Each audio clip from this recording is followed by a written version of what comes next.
negeri kita Indonesia ini ya berada jauh peringkatnya ya, menjadi peringkat ya terdepan tapi dari belakang, paling tinggi tapi dari belakang. Ini miris sekali. Maka kalau kita mau kembali pada Quran, yang pertama adalah baca. Harus mau baca dulu. Kalau baca saja tidak mau, bagaimana kita akan memahaminya? Berarti tahapannya itu nggak harus kita menghafal dulu baru baca tafsir gitu.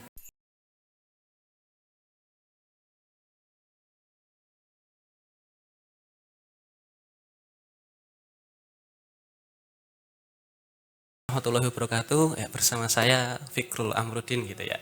Saya bersama Ustadz Endro Setiawan gitu ya. Nah, kebetulan Ustadz Endro Setiawan ini Wakil Direktur Pondok Pesantren Imam Syuhada gitu. Sebagai bidang Kepesantrenan atau kepesantrenan. juga kesantrian juga bisa ya. Oh ya, oke bisa. Nah, bedanya kepesantrenan sama kesantrian apa? Kalau kepesantrenan mungkin lebih secara umum ya, perihal hal-hal yang berkaitan dengan pesantren, atau secara khusus ya berkaitan dengan penanganan santri tentunya. Nah, demikian. Beda sama penanganan kurikulum ataupun program kesantren? Berbeda. Kalau di Wadir itu kan ada Wadir kurikulum memang bertanggung jawab langsung ke atas kepada direktur, ke bawah kepada kepala unit masing-masing. Adapun untuk Wadir pesantrenan tentu lebih bersifat umum begitu ya, termasuk kaitannya dengan koordinasi dengan asatidzah dan juga dengan wali. Itu lebih kepada kepesantrenan. Berarti kalau kepesantrenan itu lebih ke keseharian santrinya. Iya, betul. Selama di pesantren. Selama di pesantren gitu ya. Kalau masuk ke unit atau penanganan unit nanti masuknya ke kurikulum. Gitu. Oke. Masya Allah.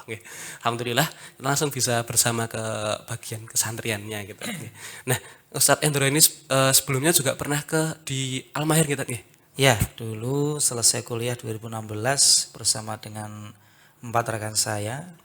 Kita di PPG Al-Mahir, Pusat Pendidikan Al-Quran Al-Mahir, yang saat ini pun masih ada, cuman memang sudah berganti personil. Ya, dan teman-teman saya juga sudah berpencar dan saya kembali ke habitat awal. Kembali ke ke induk pertama. Ya, saya di sini sebagai alumni juga dari MTS juga. 6 tahun ya? SMA 6 tahun alhamdulillah. Di Al-Mahir dulu sempat jadi bagian apa, Us? Kalau di Al-Mahir dulu ya qadarullah diamanai sebagai mudir. Masya Allah. Tapi memang ya pesantren yang kecil seperti itu ya. Dan di sana memang fokus untuk pendidikan Al-Quran, mulai dari untuk yang reguler, itu artinya mereka yang pulang, anak-anak TPA, juga ada untuk tahsin dewasa, termasuk untuk yang mukim itu memang ada setingkat dengan Ma'at Ali kira-kira demikian, pendidikan 2 tahun untuk tahfidz dan juga tafakufiddin seperti itu. Insya Allah. Di sini nanti bisa dikembangkan lagi. Insya Allah, amin. Insya Allah, bismillah. Ya, di sini nanti kita akan bincang-bincang dikit terkait dengan kalau dilihat dari kapabilitasnya jenengan dari Ustadz Endro Setiawan yang sangat lekat dengan terkait dengan pendidikan Al-Qur'an gitu nggih. Nah, ini nanti kita akan sedikit-sedikit bincang-bincang ringan aja nanti terkait dengan bagaimana sih kok jadiin Al-Qur'an itu sebagai apa sih pentingnya Al-Quran bagi kita gitu ya, istilahnya gitu aja gitu. Nah gitu. Nah kalau Al-Quran itu sebenarnya masih relate nggak tuh gitu? Kalau apakah agama itu harus semuanya bersambung dengan semua kegiatan gitu menurut jenengan? Kan banyak orang nih ya katakanlah apa-apa aja sidik-sidik agama, nanti ya menurut jenengan gimana Tad? Ya, tentu kita menyadari bahwa kita menjadi sosok manusia ini bukan secara tiba-tiba kita ada. Ya, tahu. Kita yakin ada yang menciptakan, dan yang menciptakan ini tentu gambarannya atau proyeksinya tidak hanya seperti kita manusia yang terbatas pada sebatas kehidupan ini. Ya, Dialah Allah Ta'ala menciptakan manusia dari yang sebelum tidak ada, bahkan semesta dari yang sebelum tidak ada, dan sudah ada side plan-nya. Sejak awal sebelum diciptakan sampai dengan akhir kehidupan itu sudah disusun dengan rapi oleh Sang Pencipta Allah Subhanahu wa taala. Dan hebatnya Allah Taala, ya, Allah tidak membiarkan kita hidup sekedar hidup. Tapi Allah memberikan kita fasilitas kehidupan dunia dan isinya, termasuk memberikan guideline-nya. Guideline-nya apa itu? Al-Qur'an ini. Oh, iya, Sehingga Masya apapun yang kita butuhkan dalam kehidupan, bahkan hal yang di luar daripada kehidupan ini, Oke. ya, adanya hari kiamat dan yang lainnya, itu semuanya sudah dirangkum Allah Ta'ala, diramu dengan rapi, dengan elok dalam satu kitab yang disebut dengan Al-Quran. Oh, iya, Masya Yang menyempurnakan kitab-kitab sebelumnya dan menjadi puncak daripada kebenaran daripada Allah SWT dan juga apa yang jadi syariat Allah SWT. Masya Allah. Nah, ini. Berarti memang dari sebelum kita ada pun gitu, berarti sudah kita ada disusunkan buku panduan istilah gitu ya. Sudah. Buku panduan berupa kitab suci Al-Quran seperti itu. Bahkan di setiap umat itu Allah berikan ya. Likulli ummatin ja'alna minhum syira'atan wa minhajan. Oke. Bagi setiap umat itu telah Allah tetapkan untuk mereka syira'atan, syariat wa minhajan dan juga pedoman. Maka setiap umat kita akan melihat karakter yang berbeda pada syariatnya dalam artian praktik dalam beribadah. Oke. Sama-sama ada praktik siyam, tapi antara umat Nabi Muhammad dengan umat terdahulu berbeda. Tapi perkara minhaj, perkara pedoman semuanya sama. Mengarah kepada tauhid Allah Ta'ala meskipun dengan kitab yang berbeda. Ada Zabur pada Nabi Dawud, ada Suhuf Ibrahim pada Nabi Ibrahim, ada Taurat pada Nabi Musa, ada Injil pada Nabi Isa, dan Al-Quran hadir membenarkan sekaligus menyempurnakan semuanya. Jadi kalau kita berpikir ada nggak sih selain daripada Quran yang lebih lebih Sempurna, lebih komplit. lebih komplit? Jawabannya tidak ada. Karena Allah sendiri mengatakan bahwa Al-Quran ini Allah turunkan ya, inna nahnu nazzalna al-Quran wa inna lahu lahafidhun. Kami telah menurunkan Al-Quran dan kamilah akan menjaganya. Jadi bicara apakah Al-Quran saat ini masih relate, apakah masih relevan? Jawabannya tentu relevan. Kenapa? Quran ini terjaga kemurniannya, terjaga keasliannya, bahkan bukan sekedar kontennya yang masih murni utuh, tapi dia relevan di setiap zamannya. Oke. Bahkan apa yang belum terkuak di masa lalu, semuanya tersibak di zaman sekarang. Tentang teknologi ataupun tentang ilmu sosial dan yang lainnya. Sekarang banyak terbukti bahkan oleh orang-orang yang dalam tanda kutip mereka tidak percaya akan Islam. Ketika ternyata mereka membandingkan antara Al-Quran dengan kebenaran yang nyata, mereka ketemu klik. Ya. Nah, ini bisa. Intinya itu kita perlu mengkaji lagi lebih dalam gitu. Tentunya. Al-Quran ini menjadi pedoman yang sempurna untuk kita. Oh, Masya Allah. Ya. Nah, nanti setiap kegiatan itu sebenarnya sudah diatur dalam Al-Quran gitu? Sudah. Termasuk keseharian ataupun apa ya namanya ya? Kalau bisa kita bilang perilaku ataupun apa yang mau kita lakukan sebenarnya sudah ada guide-guide-nya juga. Sudah ada tentunya. Hanya saja Al-Quran ini kan bersifat mujmal. Mujmal itu bersifat global. Rinciannya nanti ada pada keterangan yang disampaikan Rasulullah yang kemudian disebut dengan hadis. Dan hadis itu sendiri adalah aqwalun wa af'al, ya, adalah perkataan, perbuatan yang bersumber dari Rasulullah Muhammad SAW, termasuk sifat-sifat yang melekat pada diri Rasul, khalqiyatan wa khuluqiyah. Baik itu sifat berupa penciptaan, artinya rupa Rasulullah seperti apa, tampilan beliau seperti apa, termasuk sifat dalam artian perangai beliau, akhlak beliau. Nah, ini adalah penjabaran daripada Al-Quran. Namun sejatinya semua seluk-beluk kehidupan ini telah ada dalam Al-Quran. Bahkan Al-Quran ini kan meliputi semua dimensi. Berbicara tentang masa lalu. Al-Quran menyebut banyak kisah-kisah terdahulu, bahkan sampai pada awal penciptaan manusia Allah sebutkan. Yang zaman dulu orang belum sampai pada mikroskop yang kemudian bisa melihat detail bagaimana proses bertemunya sel sperma dengan sel telur hingga kemudian tercipta manusia. Al-Quran sudah menyebutkan, ada. Ya. Kemudian berbicara tentang masa sekarang. Ya. Sehingga Al-Quran itu selalu relate dengan kondisi yang ada di zaman sekarang. Ya. Kita mencari apapun hal yang ada di dunia sekarang, ternyata Al-Quran sudah ada dimension Allah Ta'ala, ya, tentang termasuk permasalahan apapun itu semua sudah ada solusi dalam Al-Quran, terlebih tentang masa depan. Ini yang tidak dimiliki oleh kitab yang atau agama yang lain. Semuanya mungkin bisa berasumsi, bisa mengeluarkan pendapatnya dan sebagainya. Tapi Al-Quran ya adalah kebenaran yang mutlak yang menggambarkan tentang masa depan kita. Bahkan sebagian sudah istilah sekarang ya sudah di-spill oleh Allah Subhanahu wa taala. Kita bicara tentang kiamat, misalkan kiamat yang sudah disebut dengan kiamat kubro, kiamat besar. Allah sudah memberikan gambaran tentang kiamat-kiamat kecil. Ya, bagaimana terjadinya guncangan yang dahsyat, bagaimana terjadinya angin yang bertiup dengan kencangnya dan sebagainya. Semuanya sudah secara rapi, secara utuh Allah sebutkan dalam Al-Qur'an. Oke. Nah, Kan juga di Al-Qur'an sudah disebutkan banyak sekali kan. Kalau misalkan kalau kita tarik ke sekarang kan katanya kan apa pokok sidik-sidik Quran apa iso digawa ning kehidupan nyata itu mungkin contoh-contohnya gimana tuh? banyak hal yang bisa kita ambil sebagai pelajaran sekaligus sebagai inspirasi dalam kehidupan kita. Baik itu tentang perkara perintah maupun larangan. Satu kaidah, ketika Allah menyebutkan perintah dalam Al-Quran, tanpa kita menanyakan kenapa begini begitu, kita meyakini bahwa di situ ada kebaikan yang besar. Contoh, Allah Ta'ala merintahkan kita untuk sholat. Maka sholat itu sendiri ya adalah kebaikan yang besar untuk kita. Selain kita mendapatkan benefit berupa apa? Pahala. Tapi sholat secara ilmu sains ya tentang praktik gerakan sholat itu menyehatkan, bukan? Ada banyak yang mengaji. Ya. Kalau sekarang orang bagaimana bingung untuk bergerak dan bergerak, maka Quran tentang perintah sholatnya, ya, tentang perintah untuk i'dadnya, untuk mempersiapkan fisik kita agar fit, itu semua adalah kebaikan untuk kita. Atau termasuk juga tentang larangan. Ketika Allah Ta'ala menyebutkan larangan tentang khamr, mungkin orang berpikir loh khamr itu kan minuman keras. Ya, minuman keras yang kalau bagi orang-orang luar itu bisa menghilangkan stres, ya kan? Bisa menguatkan fisik, menambah stamina.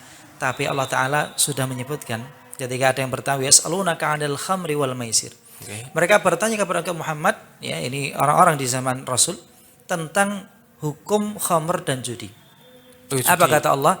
Sebelum Allah sampai pada titik pengharaman mutlak, Allah mengatakan, "Qul fihima itsmun kabirun wa manafi'ul linnas." Katakan bahwa pada khamr, pada judi itu terdapat dosa yang besar. Artinya ada mafsadat, ada kerusakan yang besar akan timbul. Wa manafi'ul linnas, meskipun Allah tidak menafikan, ada manfaat bagi manusia. Menghangatkan tubuh misalkan, atau alasannya seperti itu, menghilangkan stres karena orang bisa melayang-layang Tapi poinnya jelas di awal Allah tekankan itsmun kabir, terdapat dosa besar. Sehingga Rasul bahkan mengatakan al-khamru umul khaba'ith. Khamr ini adalah induk dari segala perbuatan dosa dan maksiat. Maka mungkin orang melakukan zina sekedar zina, mencuri sekedar mencuri, tapi kalau orang sudah minum khamr, biasanya dia itu tidak cuma sekedar khamr yang dia minum, tapi semuanya akan dia kerjakan di antara bentuk kemaksiatan. Contoh yang lain lagi tentang riba. Yang bahkan belum lama kemarin saya melihat ada talk show di Jepang itu mereka menyadari bahwa ternyata syariat tentang larangan riba ini benar. Maksudnya ada manfaat yang besar. Berbeda jauh dengan prinsip ekonomi yang sekarang terjadi, kapitalisme dan yang lainnya. Bahwa di situ banyak orang yang dirugikan, sedangkan yang diuntungkan bisa sampai setinggi langit. Prinsip syariat Islam, Allah mengatakan wa ahallallahu al-bai'a wa harrama riba. Allah menghalalkan jual beli, mengharamkan riba.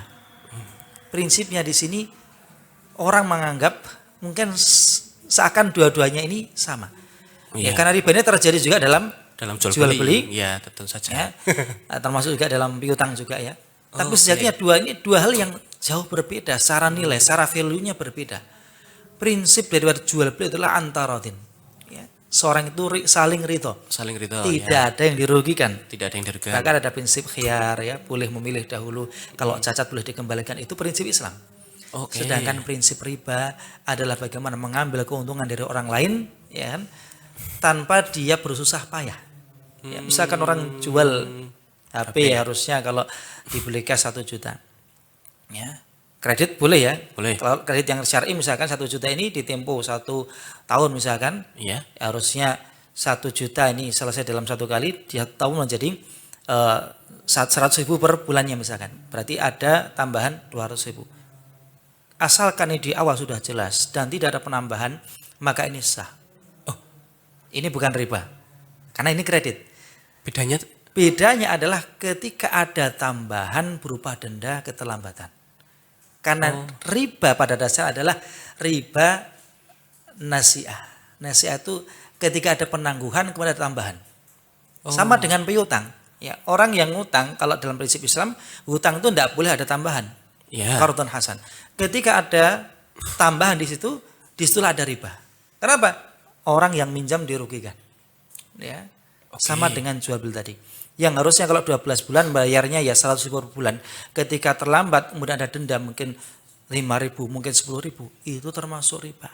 Walaupun kita tidak terlambat. Ya. Kalau terlambat. Kalau tidak terlambat kan aman-aman aja ya prinsip riba. Tapi kalau dalam prinsip riba kan ketika ada keterlambatan maka ada denda. Denda ini di luar akad yang awal tadi. Akadnya kan pokoknya kamu bayar kalau cash 1 juta, kalau tempo 1 tahun berarti 12 bulan ya kamu bayarnya 100.000, ini sah. Tapi kalau setiap bulan misalkan ada keterlambatan membayar tambahan, ini yang tidak boleh. Berarti intinya di riba itu ada penambahan ketika ada keterlambatan ataupun di antaranya itu. Ya, karena ada 2 macam ribanya, riba nasi'ah dan riba fadl. Gitu. Ya, ini di antara gambarannya ya. Jadi kita lihat sekarang ramainya pay letter, kemudian pinjol dan sebagainya. Dampaknya masif. Sangat masif. Banyak orang yang bunuh diri, banyak yang sampai gila, banyak yang sampai menghalalkan segala cara karena apa? Riba. Baik riba dalam jual beli maupun riba dalam piutang tadi. Ya, kalau dalam jual beli kan banyak kemudian leasing yang kemudian debt collector dan sebagainya. Itu akibat daripada riba. Yang lebih ngeri yang pinjol-pinjol tadi ya. Hutang yang ada tambahan dalam kaidah fikih, kullu qardhin jarra naf'an fahuwa riba.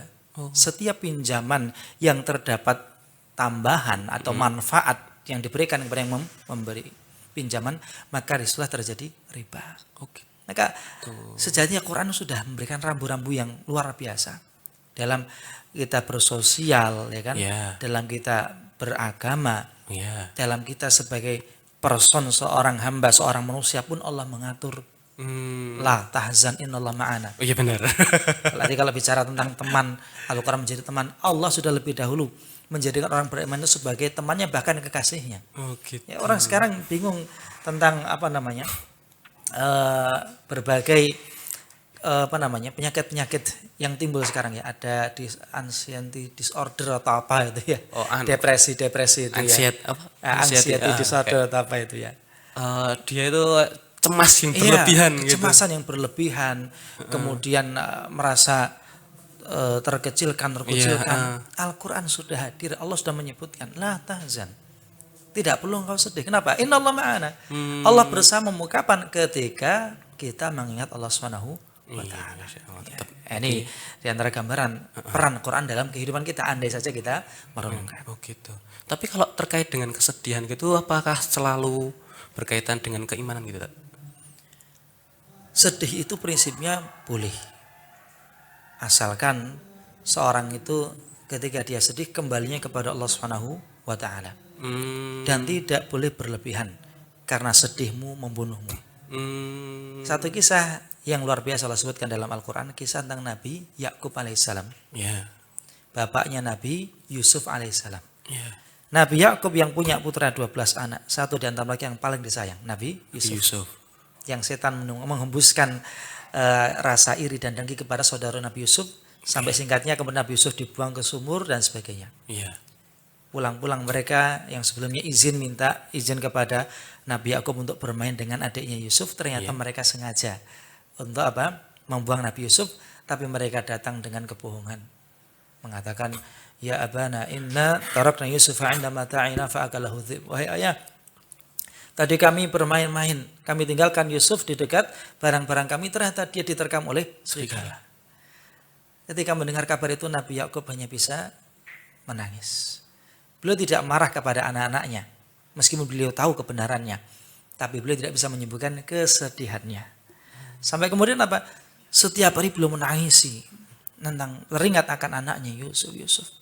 Sampai Wabiyaddat 'ainahu minal huzni. Sampai matanya itu memutih menjadi buta. Karena sedih. Maka Allah Ta'ala turunkan ayat tadi, la tahzan. Ayat yang sangat singkat, la tahzan Allah ma'ana. Itu untuk menyadarkan kita. Bahwa tidak perlu kita untuk bersedih memikirkan apa? Dunia ini. Ya boleh sekedar sedih sebentar, tapi ketika sedih itu berlarut-larut dan kita lupa kepada Allah, ini kerugian yang besar. Tapi kalau sedih itu kita bawa kepada Allah, maka Allah adalah sebaik-baik teman. Allah adalah sebaik-baik pelindung. Maka Allah katakan la tahzan, innallaha ma'ana. Nah, Al-Quran itu sedemikian runtut dan sedemikian jelasnya gitu, menjelaskan itu. Nah itu kalau mungkin dari kita yang lulusan dari pondok pesantren mungkin sudah tahu gitu. Nah kalau misalkan gini, generasi sekarang kalau itu kita sodorkan Quran itu mungkin lebih milih ke HP-nya gitu. Apalagi yang di dunia luar ataupun di luar pondok pesantren, bahkan di pesantren itu kadang masih dijumpai yang membawa gitu. Nah caranya biar anak ataupun caranya biar anak anak ataupun adik-adik kita itu bisa tetap dekat sama Al-Quran itu gimana? Yang pertama tentunya ya bahwa Al-Quran ini adalah sesuatu yang sedianya mudah untuk dibaca, mudah untuk dipahami, mudah untuk dihafalkan. Tinggal bagaimana kita mengemas Al-Quran ini menjadi sesuatu yang dicintai, sesuatu yang diminati, sesuatu yang disenangi. Bisa dengan membuat pembelajaran secara tematik mungkin ya. Jadi misalkan seorang itu dia passionnya tentang sains, maka dia bisa mengulik banyak ayat dalam Al-Quran yang berkaitan dengan sains. Bahkan ada istilah ayat-ayat semesta. Ada. Atau mungkin seorang itu penasaran dengan perkara-perkara yang di luar nalar istilahnya gitu. Dia pun bisa mengaitkan dengan Al-Quran. Bagaimana Al-Quran membahas tentang hari kiamat terjadi, nanti bagaimana, tentang surga dan neraka bagaimana. Atau seorang yang dia fokusnya tentang ekonomi misalkan, atau tentang ilmu sosial misalkan, dia bisa mengulik bagian daripada ayat Al-Quran yang berkaitan dengan tema-tema tersebut. Sebagaimana Quran ini turun kepada para sahabat. Itu tidak langsung jumlatan wahidah, tidak langsung tumplek-blek 30 juz. Tapi munajjaman, turunnya itu berangsur-angsur sesuai apa? Sesuai dengan kebutuhan, sesuai dengan kemampuan. Maka belajar Quran itu pun bertahap. Tidak langsung secara global general semua kita pelajari. Dimulai dari yang disebut dengan qisar mufassal. Qisar mufassal itu ibaratnya surat-surat pendek. Jadi tidak langsung dengan surat Al-Baqarah panjang langsung, tidak. Surat-surat pendek yang di situ satu ayat-ayatnya pendek, ringkas, dua mudah dipelajari, dan ayatnya itu mudah untuk diamalkan pula. Ini sebagian dituturkan oleh Ummul Mukminin Aisyah radhiyallahu taala anha.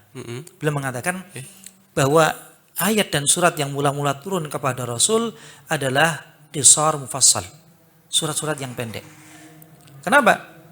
Beliau mengatakan kalau saja yang turun pertama adalah la tashrabul khamar, jangan minum khamar, la tazni, jangan berzina, niscaya orang-orang akan mengatakan kalau yang turun pertama itu adalah jangan minum khamar, mereka mengatakan kita tidak akan la nada'ul khamra abadan, kita tidak akan tinggalkan khamar.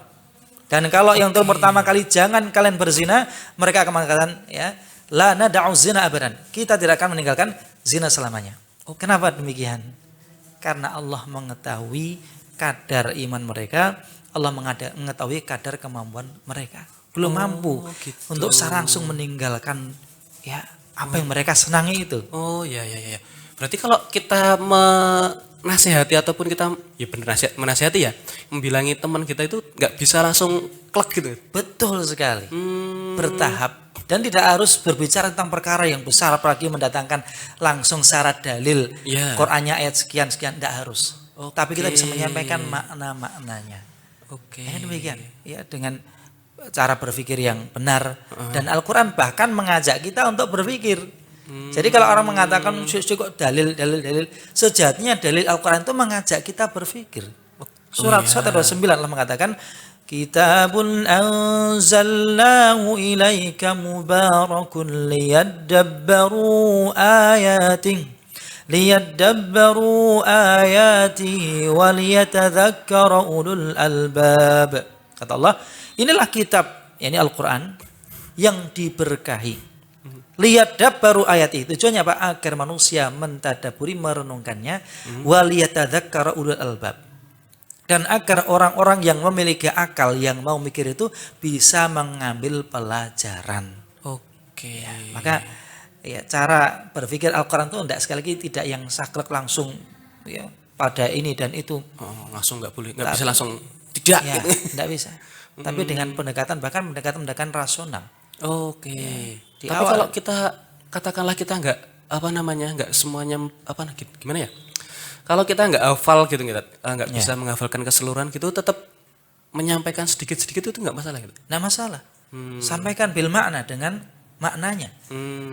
Ya, kita bisa nyontoh saudara-saudara kita para dai-dai atau influencer Islam yang di luar negeri sana ya, di Amerika, di Inggris, bahkan mereka istilahnya open gitu ya. Open apa namanya, dakwahnya itu terbuka. Oke. Mereka bahkan datang ke di pinggir-pinggir jalan, bikin stand di situ. Mereka menyiapkan Quran atau buku-buku yang lain dan mereka mengajak untuk berdialog. Silakan dialog. Oh gitu. Jadi tidak yang harus berkhutbah di masjid atau menyampaikan di depan layar seperti saat ini gitu ya. Bahkan di pinggir-pinggir jalan mereka berdakwah. Ya. Oke. Ya, seperti itu. Asal jangan di diskotik ya. Waduh, ini dikata aja ini ya. Ya dakwahnya di tempat-tempat yang ma'ruf, artinya di tempat-tempat yang umum, yang global, yang kita lihat bahkan di jalan-jalan London saja, itu bis-bis itu kan ada yang bikin apa namanya, text running di bis itu kan tentang hadis Nabi Muhammad dan sebagainya. Itu bahkan di negeri yang bukan negeri Islam, bukan negeri Muslim, mayoritasnya adalah non Muslim, tapi mereka berdakwah dengan itu. Ya, selamanya harus kita ke mimbar. Anda harus, ya dengan ya seperti mungkin kita sharing seperti itu ya. Ya, yang bikin flyer itu tidak harus ustadz, tidak harus kiai. Yang di balik layar itu tidak harus mereka yang berbicara di depan, tapi mereka punya peran besar. Barangkali dari tulisan-tulisan itu ya, dari quotes-quotes yang diambil, yang terinspirasi dari Quran, bisa jadi menjalan jalan dakwah tadi. Gitu. Nah, kalau gini apa namanya? Kalau kita mau menggiring anak-anak ataupun menggiring orang lah gitu untuk bisa menuju ke setiap apapun itu, kita harus berpedoman kepada Quran. Berarti kan itu harus dimulai dari awalnya dong. Entah dari sistem pendidikannya ataupun pola asuhnya. Ya, kalau kita berbicara secara luas tentu sangat kompleks, berangkat dari rumah kita masing-masing. Oke. Tapi kalau kita berbicara peran kita dalam pesantren, tentu inilah wadahnya. Wadah. Ya, kita di Mauswodo sebagai pesantren adalah wadah untuk menyadarkan umat, menyadarkan generasi-generasi ya, di belakang kita ini akan kedudukan Al-Quran, peran Quran sebagai pedoman kehidupan. Kalau di luar mungkin orang serba terbatas. Ya meskipun ada gadget orang bisa belajar, tapi tadi ya gadgetnya biasa buat main game dan sebagainya. Oh tentu. Tapi kalau kita bicara di pesantren, disinilah lingkungannya. Bagaimana manusia-manusia terbaik itu dibentuk di pesantren. Yang semula mungkin tidak bisa baca Quran, diajarkan baca Quran. Yang belum mengenal tentang apa itu hafal tahfidz, diajarkan tentang tahfidz. Yang sebelumnya tidak paham akan tafsir, diajarkan tafsir. Nah, ini harapan besarnya. Tapi minimalnya Al-Quran ini ada di setiap rumah-rumah kita. Yang kita baca, kita pelajari sedikit demi sedikit. Karena kalau kita hanya mencari nyamannya, pokoknya saya pengen bisa hafal Quran tapi nggak menghafal, ya nggak bisa. Tentu. Saya pengen paham Quran tapi nggak mau pelajari, nggak mungkin bisa. Maka tetap harus dengan berusaha, meskipun tadi ya step by step ya. Secara bertahap. Bahkan Rasulullah pertama kali ayat yang turun hanya 5 ayat, itu pun pendek-pendek. Iqra bismi rabbikal ladzi khalaq, khalaqal insana min 'alaq, iqra wa rabbukal akram alladzi 'allama bil qalam 'allamal insana ma lam ya'lam. Ini ringkas sekali, tapi ini menjadi pondasi besar. Yang pertama adalah iqra, bacalah. Jadi Qurannya adalah agama yang sangat-sangat menekankan literasi.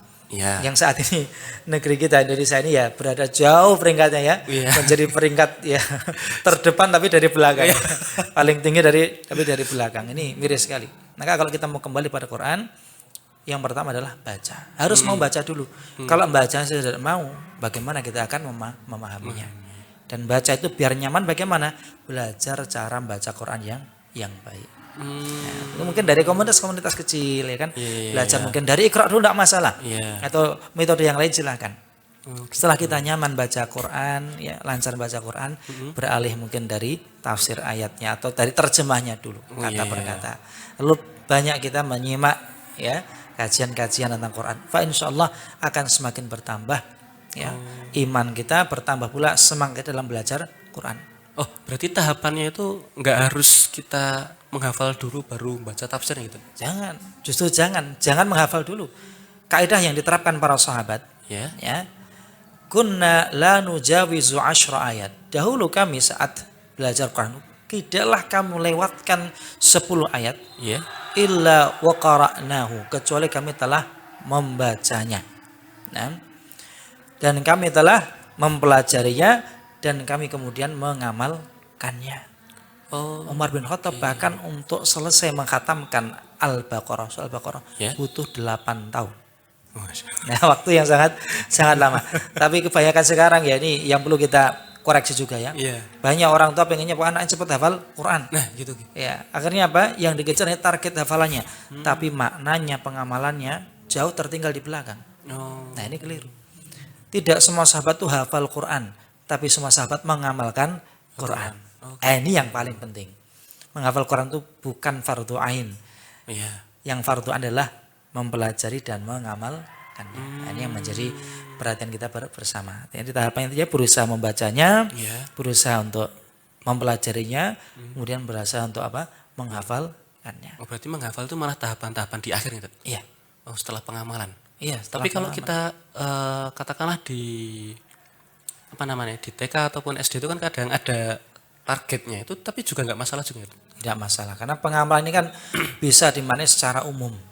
Ya, karena banyak ayat Al-Quran itu juga memiliki makna yang serupa, yang diulang-ulang. Kan? Seakan perintah sholat itu kan diulang-ulang, perintah siam diulang-ulang, atau tentang perintah untuk beristighfar, mohon ampun Allah juga diulang-ulang.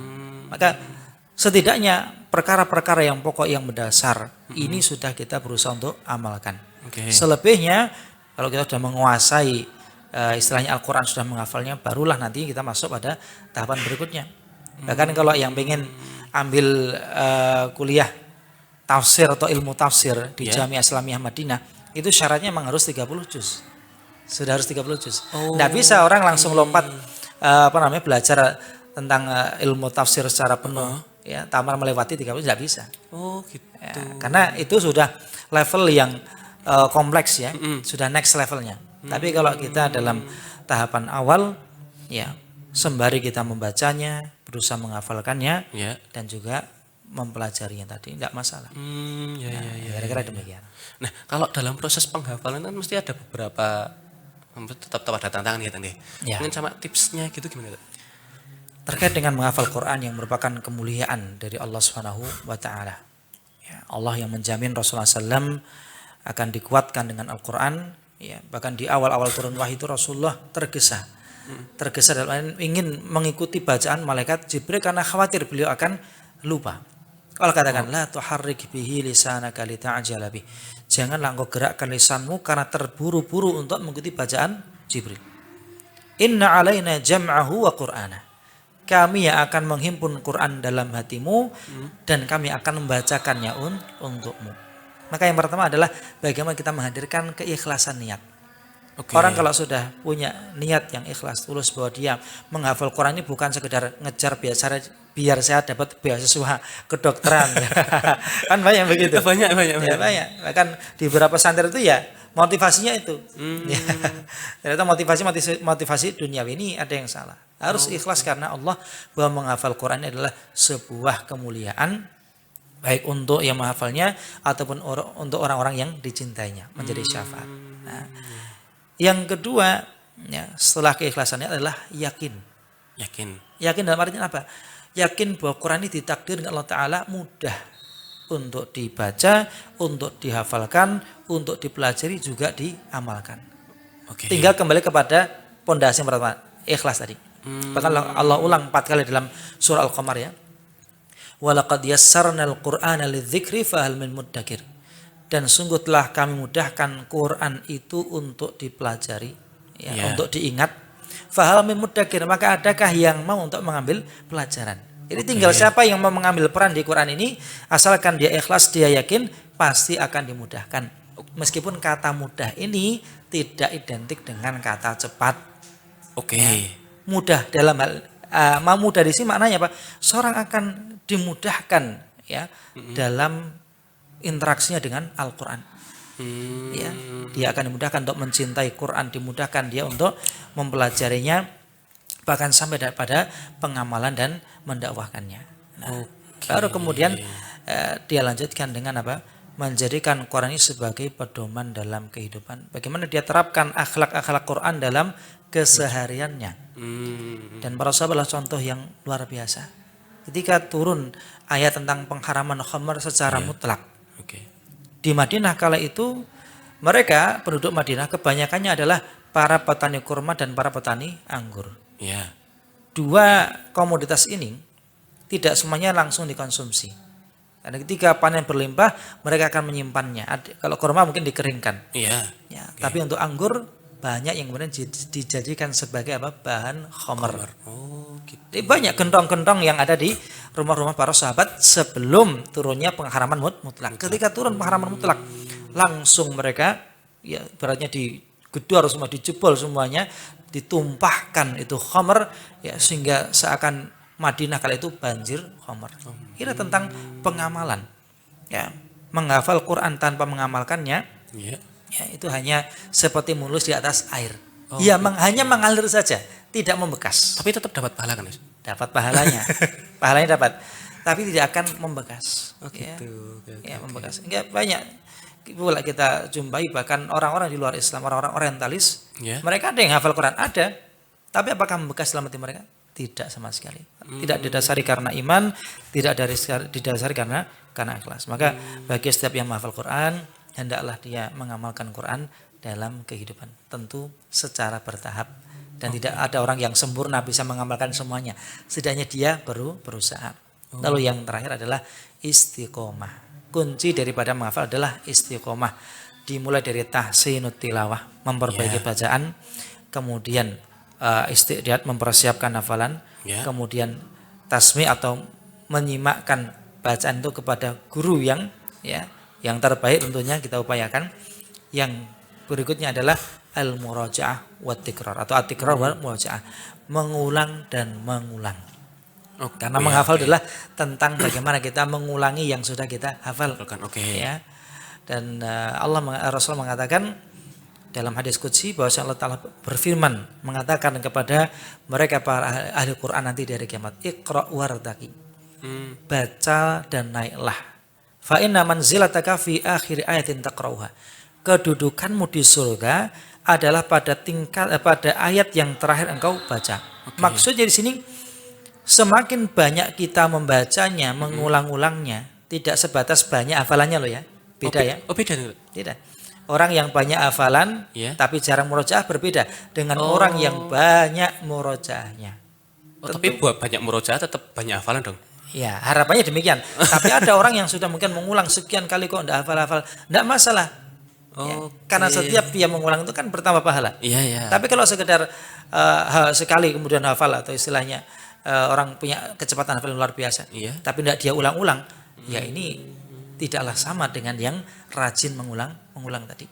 Karena poinnya adalah pada ayat yang terakhir yang dibaca artinya ini akumulatif. Berarti semakin banyak yang dibaca, semakin banyak yang dihafal, semakin tinggi kedudukannya. Karena di redaksinya tadi bacalah ya tadi. Bukan kamu berhenti pada ayat yang terakhir kamu baca, bukan yang kamu hafal. Beda. Bayangkan membaca di sini apakah membaca dari kitab atau membaca dari hafalan? Kira-kira nanti? Hafalan dong. Dari hafalan. Karena tidak mungkin kita nanti akhirat bawa mushaf, Qur'annya mana saya baca, tidak mungkin. Ya. Maka apa yang dibaca itu adalah sesuai yang dihafal. Mohon maaf, barangkali yang di dunia mungkin strikul wail. Ya mungkin itu yang akan dia baca nantinya. Yang dia kuasai itu. Tapi semakin seorang itu banyak hafalannya, dia ulang-ulang, dan prinsip kuatnya hafalan adalah dengan banyaknya mengulang. Itu sudah satu kaidah. Iya, Gitu. tentu. Jadi kalau orang punya hafalan kuat, tidak mungkin dia hanya sekali menghafal kemudian selesai enggak. Karena orang kalau sudah berkecimpung dalam istilahnya tahfidzul Quran, maka itu menjadi amanah seumur hidup. Mungkin dia diwisuda karena sudah selesai tasmiknya, sudah khatam, tapi tugas berikutnya lebih berat, menjaga hafalannya untuk sampai seumur hidupnya. Nah ini yang juga penting bagi kita ya. Ya mungkin setiap orang punya kemampuannya masing-masing, tapi dengan tadi mesti menjadi motivasi kita bersama agar semakin banyak yang kita baca, ya. Karena nanti sudah tidak ada mushaf lagi, tapi apa yang kita baca, yang kita kuasai di dunia inilah yang insya Allah akan menjadi bekal kita nanti di akhirat. Wallahu taala a'lam. Ya. Berarti kalau ada yang bilang saya belum berani menghafalkan selanjutnya karena belum mengamalkan, itu gimana, Mas? Ya, itu adalah talbis iblis itu namanya. Jangan terperdaya. Jadi berusaha menghafal dan mengamalkan itu beriringan. Oke. Tidak kemudian kita pisahkan. Ya, saya tidak mau menghafal kalau saya belum mengamalkannya. Sama dengan orang, saya tidak mau sholat karena saya belum dapat hidayah. Gitu. Saya mau sampai kapan menunggu hidayah datang? Menunggu malaikat maut? Ya kan tidak mungkin. Jadi enggak kok menunggu alim dulu baru memberitahu orang. Ada. Ya. Bahkan Rasul mengatakan balighu anni walau ayat, sampaikan tentangku meskipun satu ayat. Orang untuk berdakwah tidak menunggu dia menjadi soleh, karena orang yang soleh pun pasti ada salahnya. Ya kan? Maka itu satu kaidah penting. Ya. Selama seorang itu dia berusaha untuk memperbaiki dirinya, terlebih memperbaiki orang lain, itu menjadi keutamaan yang besar. Tapi kalau orang sekedar ya ibaratnya cuma hanya memerintahkan orang tanpa dia berusaha dengan sendirinya dia mengamalkan, nah ini yang tercela. Ya, kabura maqtan indallahi an taqulu ma la taf'alun, kata Allah, sungguh besar murka Allah taala ketika engkau mengatakan apa yang tidak engkau kerjakan. Tidak secara mutlak, tapi bagi orang yang memang dari awal dia tidak mengamalkan sama sekali, hanya sekedar merintahkan, mengajak, tapi tidak mau mengamalkan, ini yang tercela. Tapi kalau kita berusaha memperbaiki, fa insyaallah Allah tak memberikan bagian daripada kebaikan yang kita sampaikan. Kalau misal gini, Tat, kan kadang ada situasi kayak gini. Ada teman yang katakanlah dia itu melakukan suatu kesalahan, tapi kok mau negur itu mau tak tegur, tapi kok kadang aku yang ngono kuwi gimana, Tat?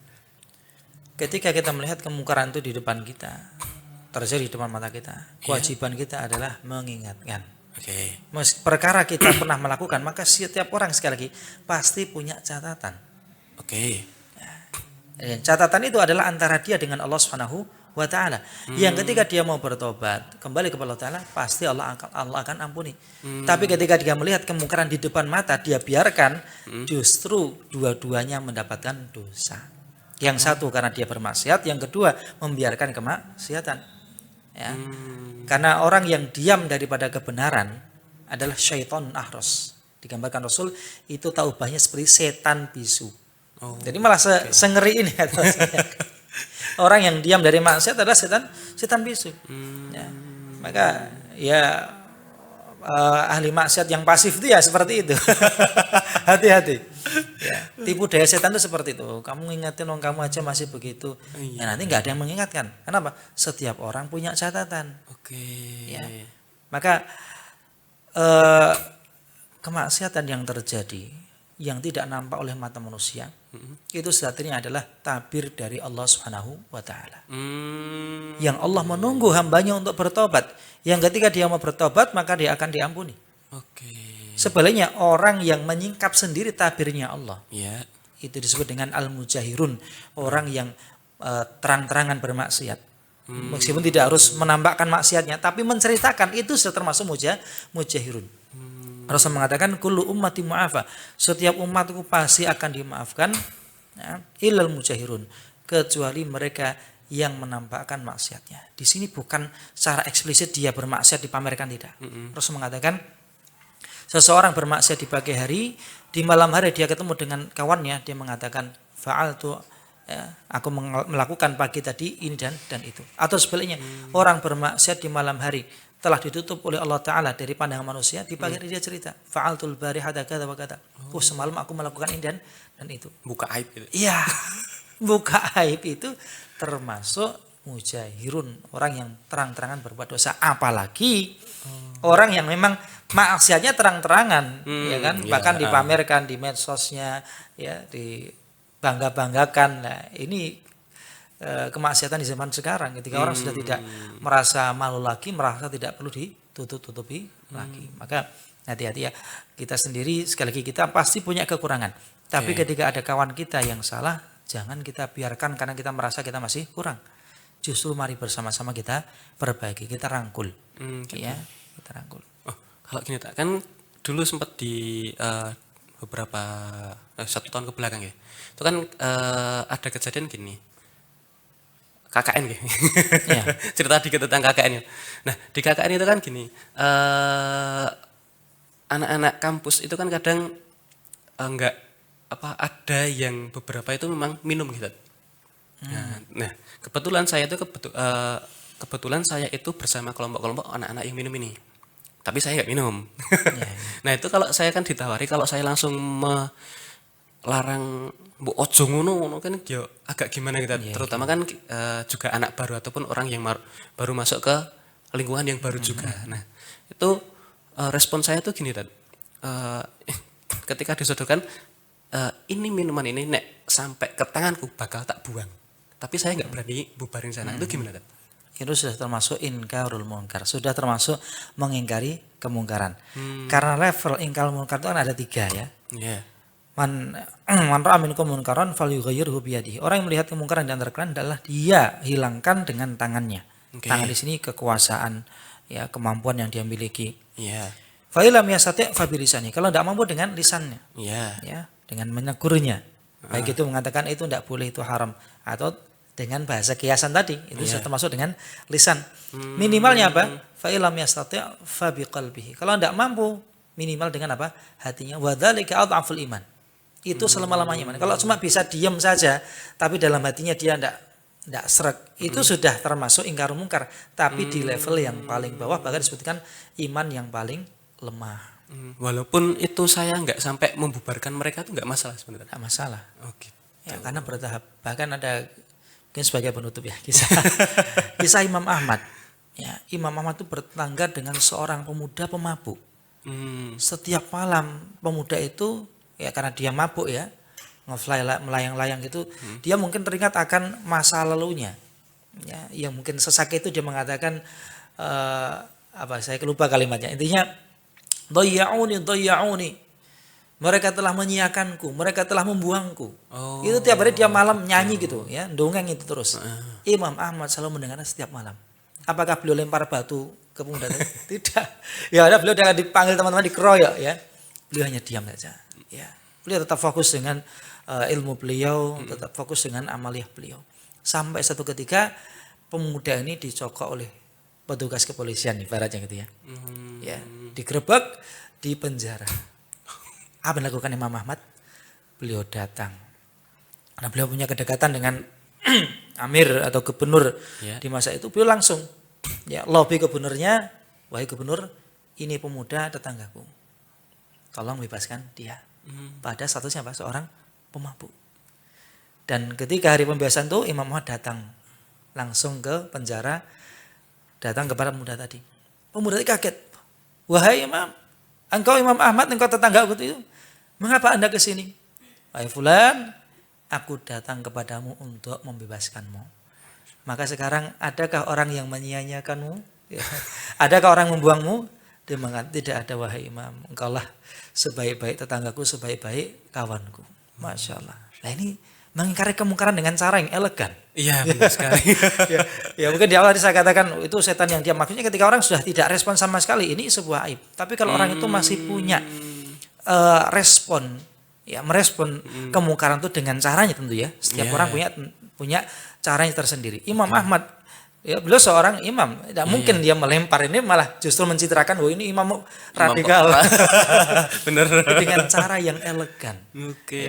Nah, Masya Allah lah, ini yang perlu kita hadirkan ya. Tentu ada banyak cara, ada banyak jalan untuk menyadarkan orang-orang di sekeliling kita, termasuk mungkin dengan nasihat yang baik atau mungkin dengan sikap yang baik. Itu semoga menjadi bagian dari peran kita untuk menyadarkan umat ini untuk kembali ke pangkuan Islam. Gitu, Insya Allah ya, barakallahu fikum. Ya, berarti untuk bisa kita bisa untuk tetap bersama Al-Quran, tetap kita butuh lingkungan juga dong, Tat? Tentu. Dan lingkungan itu diciptakan. Oh, nggak hanya kita mencari ya, Tat ya? Diciptakan. Bisa diciptakan, ya bisa juga mencari. Ya seperti tadi ya, di pesantren ini adalah di antara lingkungan yang tepat, yang nyaman untuk kita menghadirkan suasana Quran. Dan ketika nanti harapan ketika sudah kembali lagi, dan alhamdulillah Pondok Imam Sodo juga sudah melahirkan banyak alumni yang terjun di kampungnya masing-masing, di kotanya masing-masing. Nah itu manfaat yang luar biasa, yang harapannya mereka yang sudah menjadi output Imam Sodo ini menciptakan lingkungan tadi, menciptakan suasana Quran tadi. Dan insya Allah Imam Sodo tetap menjadi wadah bagi umat, bagi masyarakat untuk ya menghadirkan calon-calon penghafal Quran, ya, calon-calon ulama dan cendekiawan di masa depan insyaallah taala. Demikian. Ya. Gitu ya. Berarti tetap wadah ataupun tempat untuk kita menimba ilmu terkait dengan Al-Quran untuk mendekatkan diri kepada Al-Quran, tetap kita butuh wadah dulu ya, Ya, wadah. butuh atmosfernya dulu, butuh lingkungannya dulu, baru nanti bisa ke masyarakat yang lebih luas seperti itu nggih. Ya. Jadi tetap kalau kita pengingatan kepada orang-orang dan sebagainya ke masyarakat ataupun kita keluarga, nggak bisa langsung kita saklek nggak bisa. Tetap bertahap gitu nggih. Perlahan. Dan kalau kita belum mampu sendirian, maka kita harus cari teman yang lain. Ya, ada banyak komunitas ya, termasuk kali di pondok ini, di lembaga ini kan menjadi komunitas besar. Untuk nanti kemudian kita menciptakan lingkungan komunitas yang baru lagi dan harapannya semakin bertambah dan bertumbuh insya Allah. Masya Allah. Tetap gitu. Kalau punya momongan gitu tetap kita masukkan ke lingkungan. Ya, ini tentunya harapannya ya. Ya kita saling bersinergi. Gitu, ya, insya Allah. Komitmen Pondok Pesantren Sodo untuk mencetak para ulama, ya, para cendekiawan, para ahli Quran di masa depan insya Allah. Ya, Masya Allah. Nah seperti itu ya. Pemirsa sekalian kita di kanal YouTube dan sebagainya gitu. Untuk mendekatkan diri terkait dengan Al-Quran tetap kita butuh atmosfernya dulu. Kemudian kalau tahapan-tahapannya itu setelah kita bisa membacanya, mencoba untuk memahaminya dulu gitu. Ya, memahami perlahan, ya. Kemudian menghafalkannya. Ya. Kemudian berusaha untuk istiqomah ini dalam menghafal dan mengamalkan Al-Quran ini beriringan. Insya Allah ini menjadi tabungan besar kita ya untuk nanti kita kembali kepada Allah Subhanahu Wa Taala. Gitu. Kalau untuk memahaminya berarti tetap kita butuh guru gitu ya. Butuh. Dan kita harus ngikut manhaj gitu gitu. Ya. Maksudnya harus nggak bisa kok kita semena-mena. Engko tak wacane dhewe di Quran gitu. Kita nanti tak bacanya sendiri di Al-Quran gitu. Meskipun Al-Quran itu dimudahkan untuk dipahami, tapi Al-Quran ini hadir menjadi sumber yang sifatnya global. Yang untuk menerjemahkannya, untuk kemudian mengaplikasikannya, kita butuh sosok guru atau panutan yang akan mengamalkannya. Dan Allah sudah mengawali dengan menghadirkan Rasulullah sebagai teladan yang terbaik. Kemudian para sahabat menjadi generasi yang terbaik dan ini menjadi sanad atau garis yang turun temurun bersambung berlanjut sehingga siapapun yang mengikuti Al-Quran, mengikuti Rasulullah, dua-duanya adalah sebagai pondasi, sebagai pedoman utuh, Pak, insya Allah dia tidak akan tersesat. Tapi kalau orang berusaha menafsirkan Quran atau memahami agama dengan akal yang terbatas, maka tidak akan nyampe. Malah tadi jadi malah ajaran sesat. Ya, ada sesat ya. Nanti sholat subuh berapa rakaat? 3 saya. Kenapa? Lo 2 masa cuma 2, 3 biar banyak. Kan? Sesat. Atau yang modifikasi sholat ya. Karena sholat Islam kan rahmatan lil alamin. Jadi kita sesuaikan dengan kultur budaya masing-masing ya. Menggunakan bahasa Indonesia dan sebagainya. Dan ada terjadi gitu kan. Terjadi. Maka kita butuh sosok guru yang mendampingi. Itu guru itu harus bersambung sampai kepada Rasul, dalam artinya mengikuti ya, teladan dan petunjuk daripada Rasulullah SAW. Seperti itu. Ya. Berarti tetap butuh tahapan dan tidak mungkin kita bisa dekat dengan Al-Quran itu dengan sendiri tanpa ada dorongan teman. Karena kan mesti ada beberapa kali kita lemah gitu, maksudnya kita bosan gitu, mesti tetap ada ya. Makanya butuh teman yang lain untuk bisa menjadikan teman ini sebagai benar-benar teman Pasti. kita selain teman kita lagi. Ya, bahkan Rasulullah pun tidak sendirian. Iya benar sekali.